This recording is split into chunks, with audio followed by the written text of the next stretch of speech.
Chapter 16 of Mapping the Human Mind. The Reformation when Information Fractured Faith. On a cold morning in Mainz in the mid-1440s, the sharp scent of metal mingled with the earthy tang of ink and oil as a man named Johannes Gutenberg hunched over his workshop table. Plates of movable type, tiny, intricate letters carved in reverse, lay scattered across the bench like sacred relics of a future not yet imagined. Nearby, a press originally designed for winemaking stood transformed, now capable of applying just enough pressure to leave letters burned into damp pages with startling precision. Gutenberg wasn't a prophet, but he was something much rarer, a technician of paradigm shifts. In secret, he had laboured for years to perfect a method of mass-producing books, one that didn't rely on scribes, monasteries, or the blessings of the church. His invention, though born from commercial ambition, would become the most disruptive force in European history since the fall of Rome. What Gutenberg created was more than a machine. It was a rupture in the medieval order. For centuries, religious authority had been the gatekeeper of knowledge. Sacred texts were copied by hand, read in Latin, and mediated by clergy. The church functioned as the single arbiter of truth, tightly regulating what people could read, believe, and even imagine. That control was about to shatter. Over the next century, Gutenberg's printing press would spark a cascade of revolutions: technological, theological, and psychological. Ideas once confined to elite circles now spread like wildfire. And at the centre of this inferno stood a German monk with a hammer and 95 questions. The Reformation wasn't a simple crisis of belief, it was a new age of information, choice, and dissonance.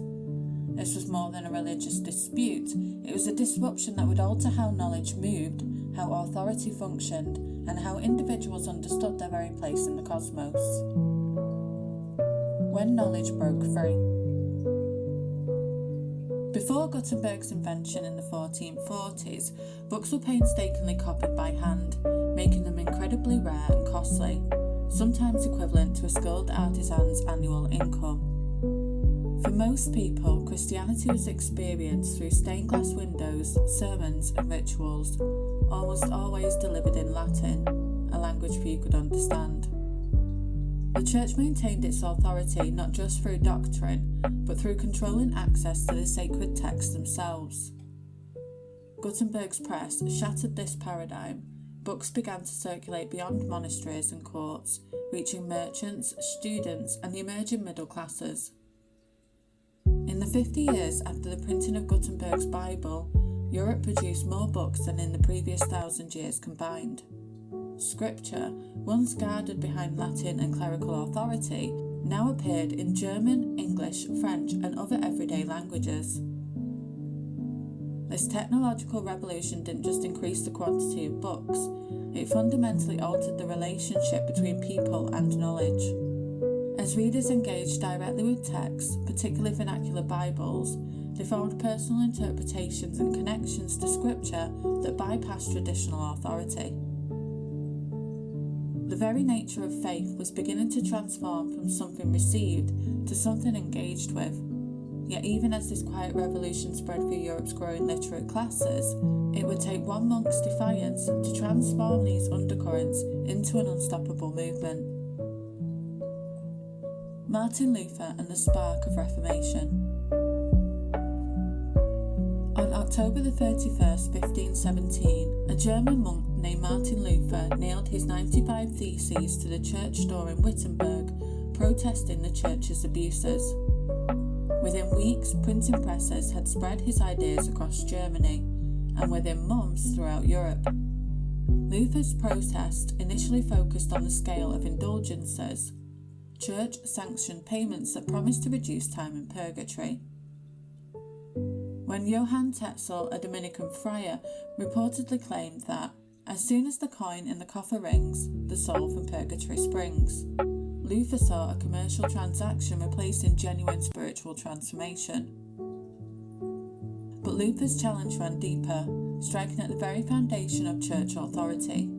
He argued that salvation depended on faith alone, not church rituals or priestly mediation, and that the Bible, not papal authority, was the ultimate guide to divine truth. If this was true, what need was there for the elaborate machinery of Catholic ritual?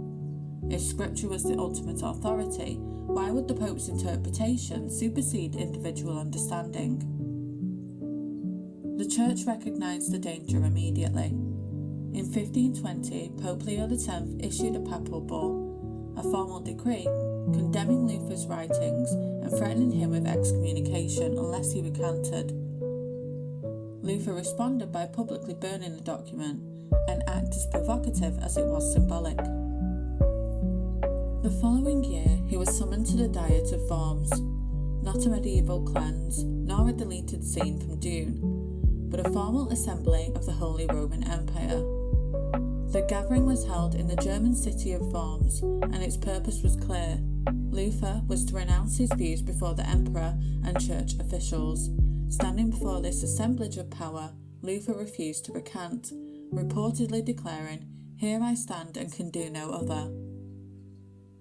Luther's defiance became the template for a new relationship with institutional authority. Not only did he challenge the Church's theology, but he demonstrated how the printing press could amplify a single voice against the mightiest institution in Europe. Technology had created a platform that allowed individual conscience to confront entrenched power, a paradigm that would resurface repeatedly in the centuries to come. The fracturing of faith.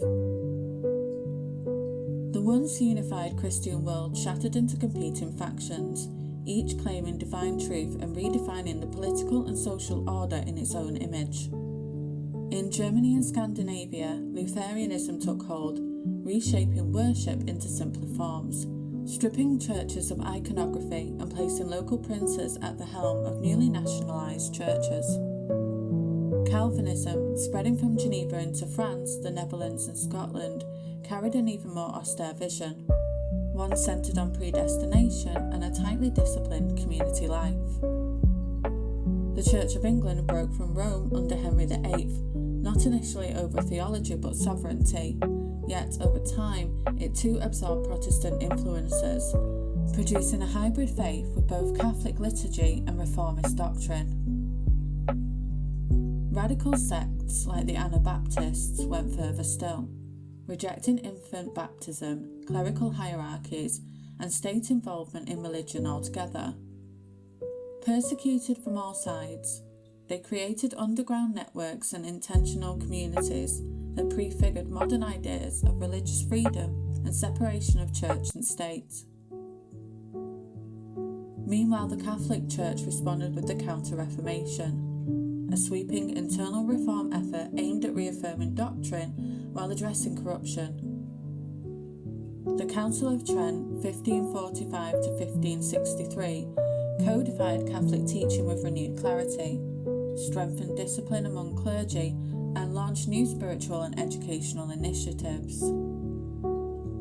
Far from simply retreating, the Church adapted, launching new orders like the Jesuits who combined rigorous scholarship with missionary zeal. These divergent paths deepened the fractures across Europe.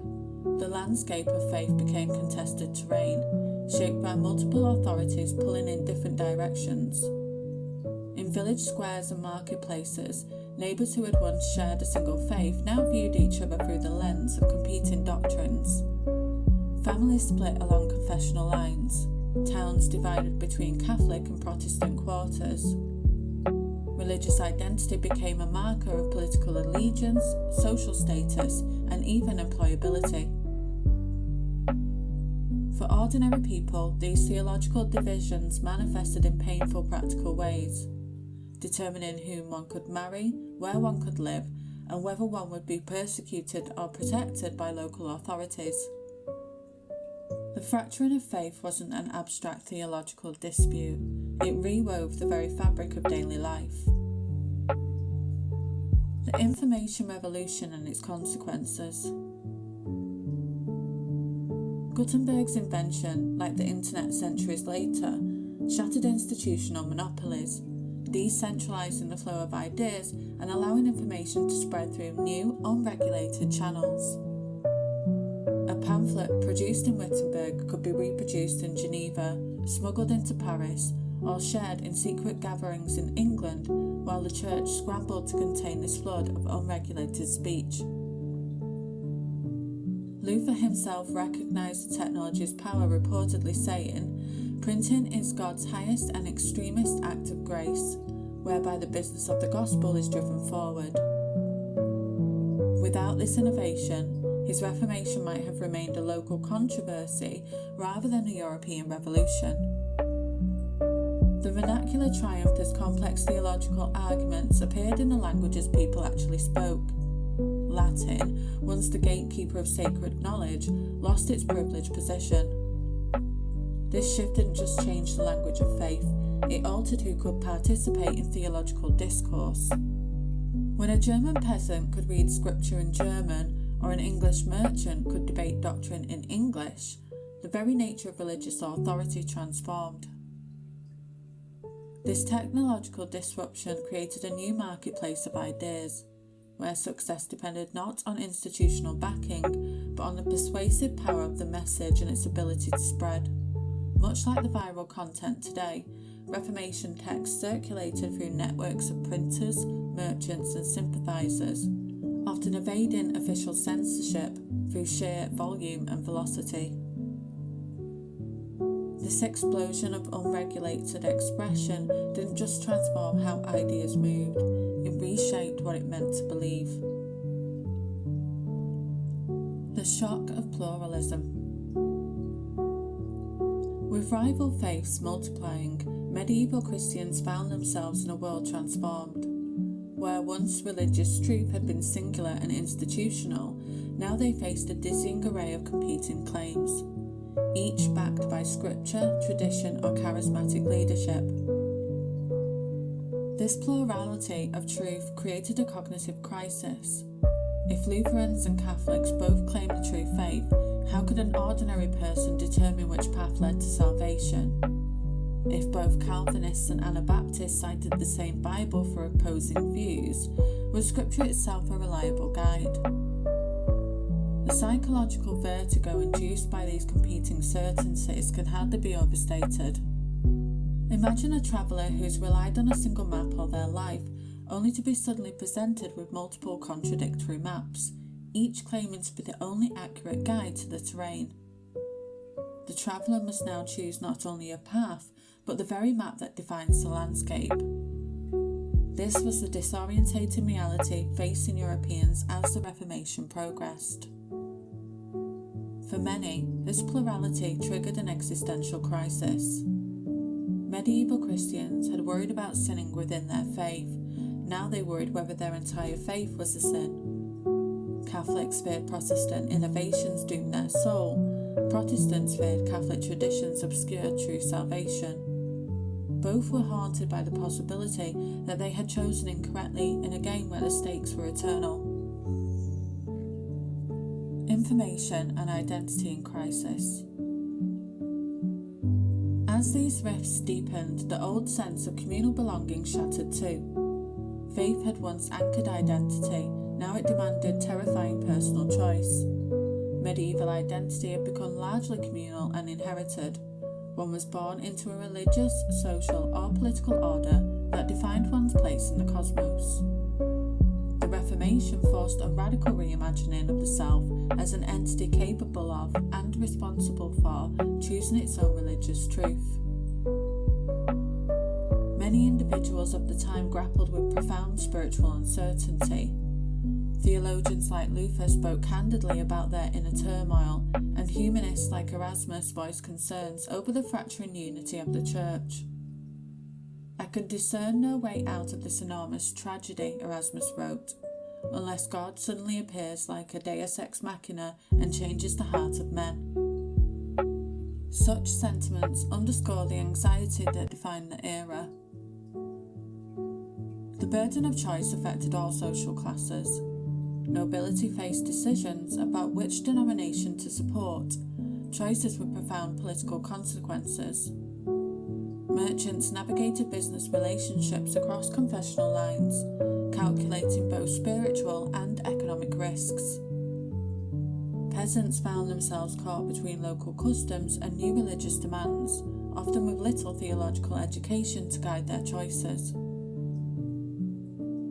These individual crises scaled up to the collective trauma as communities divided. Towns that had celebrated saints' days together for centuries now held separate, sometimes antagonistic, religious observances. The shared rhythm of religious life, once a source of social cohesion, became yet another arena for conflict. Reimagining religious order. As religious unity fractured, new forms of community emerged around shared interpretations and practices.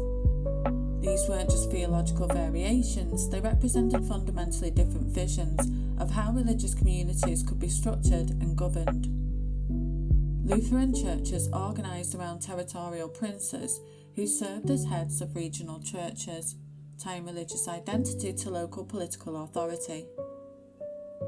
This arrangement offered protection for the new faith while maintaining social order, but it also subordinated religious autonomy to political power. Calvinist churches developed consistories, governing bodies of ministers and elders responsible for maintaining doctrinal purity and moral discipline. In Geneva, Calvin established a model of collective oversight that influenced not only religious governance but later democratic institutions. Radical groups such as the Anabaptists rejected state-controlled religion altogether, forming intentional communities based on adult baptism, shared property, and separation from worldly power. These communities became laboratories for alternative social arrangements, often experiencing brutal persecution as a result. Meanwhile, the Catholic Church maintained its hierarchical structure while launching internal reforms. New religious orders, particularly the Jesuits, combined traditional obedience with innovative approaches to education, missionary work, and cultural engagement. These varied models of religious community provided templates that would influence not only future churches, but also secular institutions. The Calvinist consistory's collective governance informed later republican systems. The Jesuit educational approach shaped modern pedagogy. Even the radical Anabaptist communes offered early experiments in voluntary association and conscientious objection. The Catholic response. Faced with the Protestant challenge, the Catholic Church mounted one of history's most significant examples of institutional adaptation to revolutionary threats. Rather than merely defending tradition, the Church engaged in a comprehensive renewal program known as the Counter-Reformation. The Council of Trent served as the cornerstone of this response, clarifying doctrine, reforming abuses, and strengthening internal discipline, while reaffirming traditional teachings. The Council also addressed many legitimate criticisms raised by reformers, particularly regarding clerical education and institutional corruption. The Catholic response operated on multiple fronts. Educational reform led to the establishment of seminaries to ensure priests received proper training. New devotional practices encouraged personal piety through prayer books and spiritual exercises, such as those developed by Ignatius of Loyola, which provided rigorous frameworks for deepening faith that rivaled Protestant emphasis on Scripture. Perhaps most effectively, the Church launched a sensory campaign to rekindle devotion through art, architecture, and music. St. Peter's Basilica stood as a monument to transcendent grandeur. Caravaggio's dramatic paintings made sacred stories feel immediate and raw. Palestrina's intricate polyphonic masses enveloped listeners in celestial sound. Worshippers who stood beneath Bernini's massive bronze baldachin or stared at Tiepolo's celestial frescoes encountered a sensory argument for Catholicism that no Protestant sermon could match. Yet this was more than aesthetic decoration, it was strategic communication in a battle for hearts and minds. The Church understood that in a fragmented religious landscape, truth needed to be not only articulated but experienced. While Protestant reformers focused on textual authority and doctrinal precision, the renewed Catholic Church offered an immersive spiritual environment that engaged all senses. Simultaneously, the Church expanded its global reach through ambitious missionary efforts. Jesuits, in particular, adapted to local cultures with remarkable flexibility, learning Chinese to converse with Confucian scholars, studying Sanskrit, and incorporating indigenous art forms into Catholic worship where possible. This multifaceted response, melding institutional reform with doctrinal clarity, sensory appeal, and global expansion, enabled the Catholic Church to emerge from the upheaval changed but resilient. Though it lost ground in much of Northern Europe, it strengthened its hold in Southern Europe and established new footholds across the Americas, Asia, and Africa. When ideas turn violent. The ideological divisions of the Reformation era eventually erupted into devastating conflicts. While not purely religious, political, economic, and dynastic rivalries played crucial roles. Faith differences provided both spark and justification for unprecedented violence. The French Wars of Religion, 1562 to 1598, tore apart Europe's most populous kingdom as Catholics and French Calvinists fought for control of the state. The conflict reached its nadir in the St. Bartholomew's Day massacre of 1572, when thousands of Protestants were killed across France, beginning in Paris and spreading to the provinces. The Dutch revolt against Spanish rule, 1568 to 1648, was fueled partly by the Calvinist resistance to Catholic governance, resulting in decades of warfare before the eventual independence of the Dutch Republic. The 30 Years' War, 1618 to 1648, beginning as a conflict between Catholic and Protestant states within the Holy Roman Empire, eventually engulfed much of Europe in a catastrophe that claimed an estimated 8 million lives. These wars weren't fought solely by professional armies. Civilians participated in sectarian violence, sacking churches, destroying religious art, and attacking clergy of opposing faiths. Neighbours who had lived side by side for generations turned on each other with a ferocity that shocked contemporary observers. The horror of these conflicts eventually led to a reluctant yet crucial development: religious tolerance. After decades of bloodshed, exhausted societies questioned whether any faith could claim exclusive legitimacy when both sides had committed atrocities in its name. The Peace of Westphalia in 1648 established the principle that rulers could determine the religion of their state, but with provisions for religious minorities. This pragmatic solution, born not from idealism but exhaustion, laid groundwork for later concepts of religious freedom and pluralism. The psychological impact on ordinary people who lived through these conflicts was profound. In parts of Germany, up to 2/3 of the population perished during the 30 Years' War through combat, disease, and famine. Communities were destroyed, families decimated, and entire regions depopulated.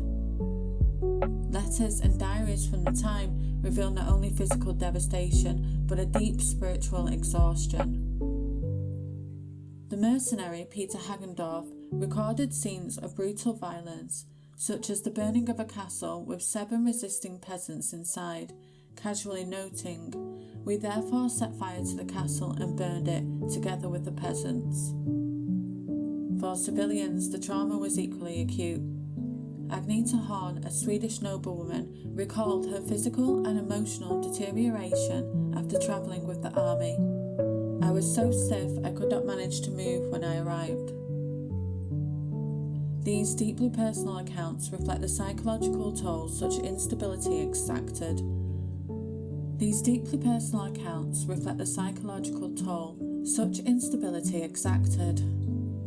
not just fear and grief, but a deeper erosion of certainty itself.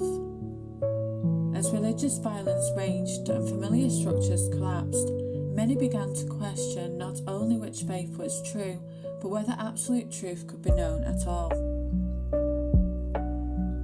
A crisis of certainty.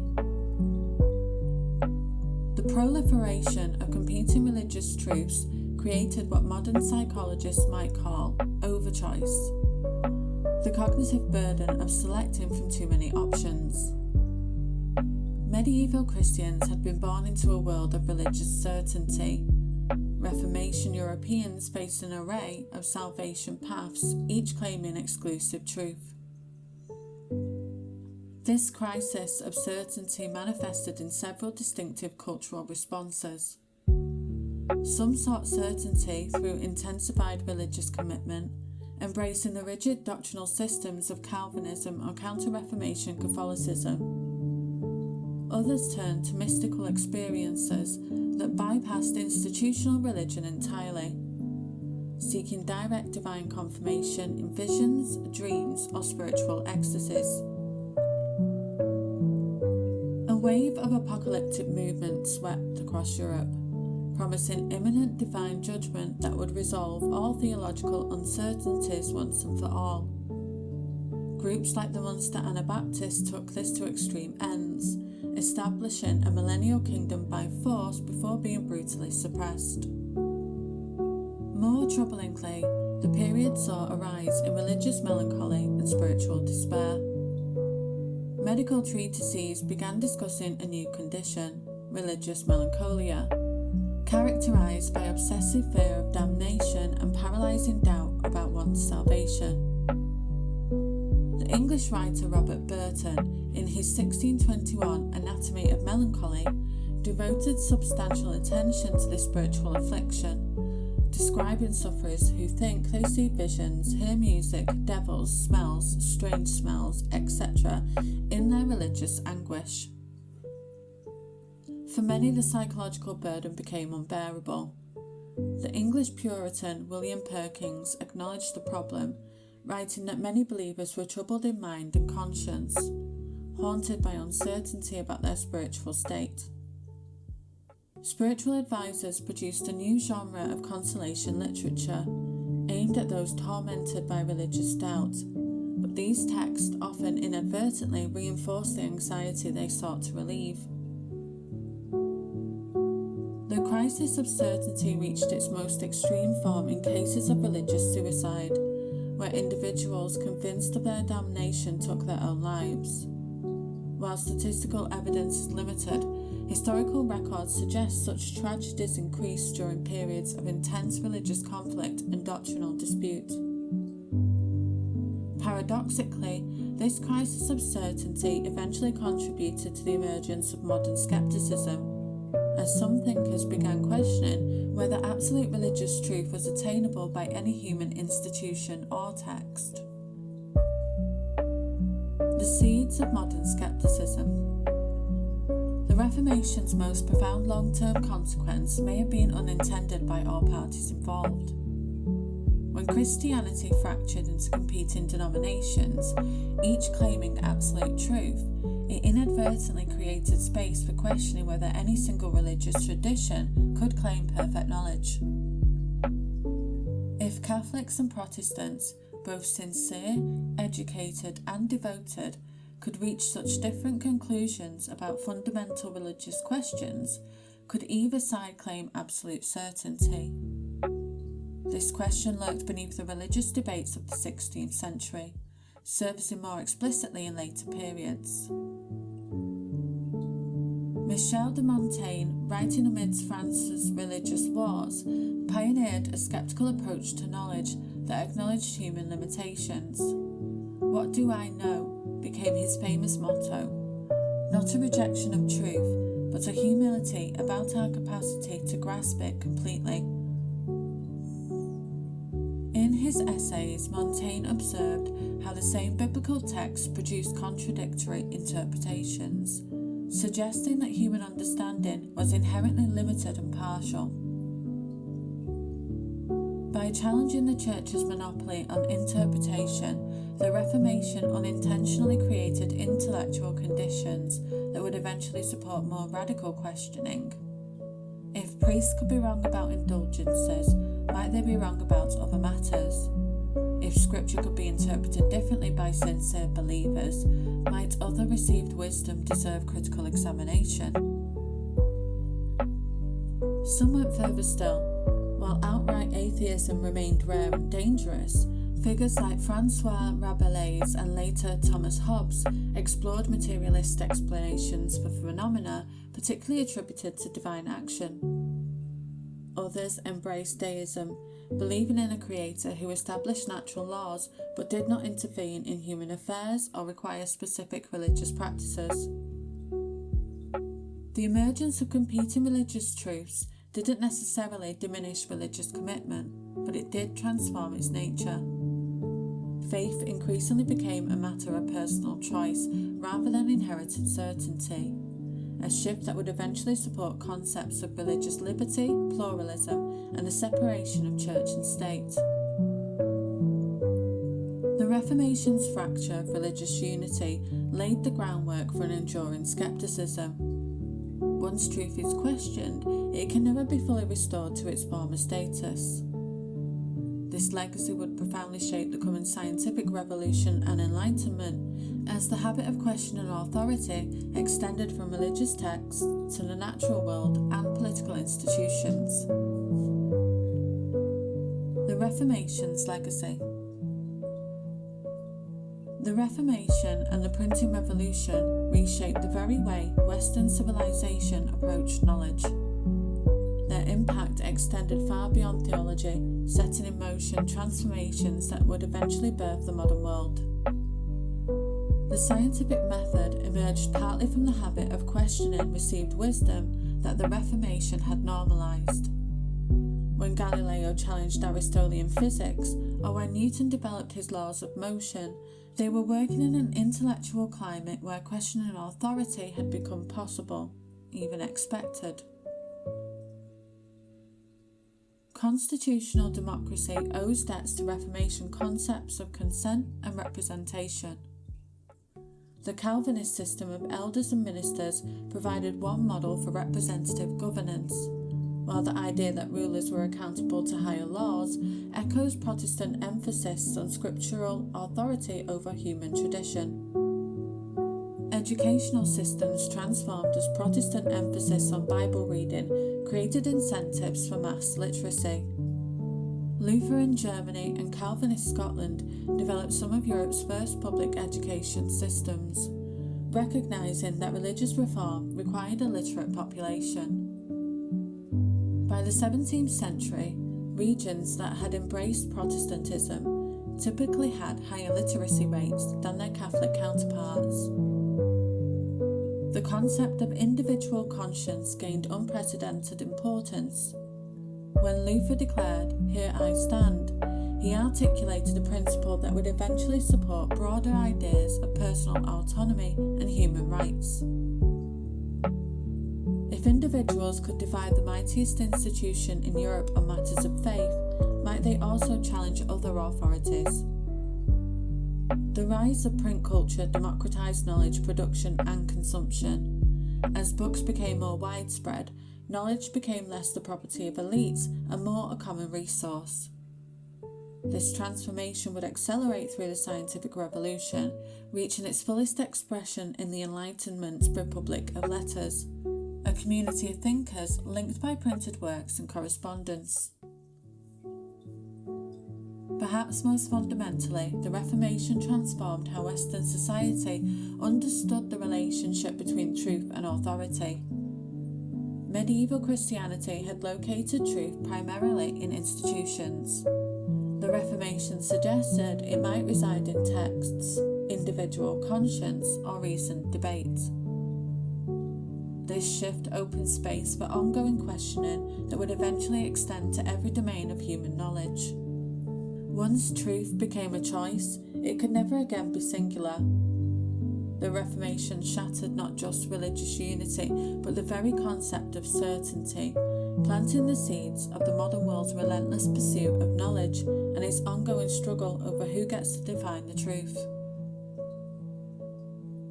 In an age overwhelmed by voices, the challenge shifted from having no access to knowledge to having too much. The Reformation didn't just open the floodgates, it left generations to build boats out of fragments, hoping their chosen truth could stay afloat. Even as Europe argued over scripture and salvation, its ships were landing on unfamiliar shores, bringing not just muskets and missionaries, but entire worldviews forged in the crucible of monotheism and modernity. What they found were civilizations that had never heard of Luther, yet possessed knowledge, systems, cosmologies, and sacred rhythms that rivaled anything in the old world. The Reformation fractured belief, but the age of exploration shattered the illusion that belief had ever been singular. Next week, Crossing Boundaries, the Age of Exploration and the Clash of Civilizations. Thank you for listening to Beyond the Narrative.